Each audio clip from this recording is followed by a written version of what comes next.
ఆత్మ అభిప్రాయపడుతున్నాడు. అందులో ఇంద్రియార్థేషు వైరాగ్యం, ఇంద్రియం ఆయా ఇంద్రియాలకు అలవాటు పడ్డటువంటి విషయాలు, ఆ విషయాల మీద ఉండేటువంటి కోరిక, వీటిని తగ్గించుకోవటం.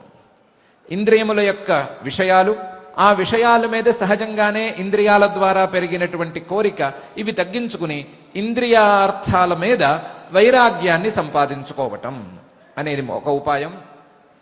దీనితో పాటుగా అనహంకార ఏవచ, ఏ రకంగానూ నేను గొప్పవాడిని అనే దర్పానికి పోకుండా ఉండటం, ఈ శరీరము ఇవన్నీ నేను అనేటువంటి అహంకారాన్ని కూడా దూరం చేసుకునేటువంటి ప్రయత్నం చేయటం అనే అనహంకారాన్ని సాధించుకోవాలి అని చెప్తున్నాడు. ఇంద్రియార్థేషు వైరాగ్యం అనహంకార ఏవచ. ఈ రెండిటితో పాటు జన్మ మృత్యు జరా వ్యాధి దుఃఖ దోషాను దర్శనం అని కూడా చూసుకోవాలి. జన్మ, మానవులు తమ జన్మ మీద ఉండేటువంటి దోషాన్ని సరిగ్గా చింతన చేసుకోవాలి.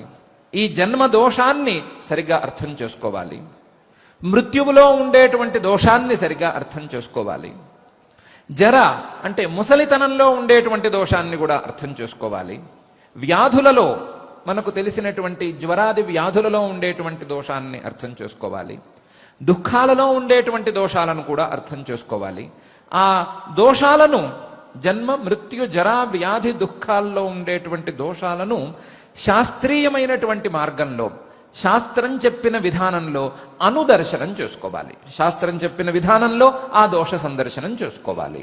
అలా చేసుకున్నప్పుడు వారికి ఇంద్రియార్థంలో ఉండేటువంటి రాగం తక్కి ఇంద్రియార్థేషు వైరాగ్యం అనేది కుదురుతుంది.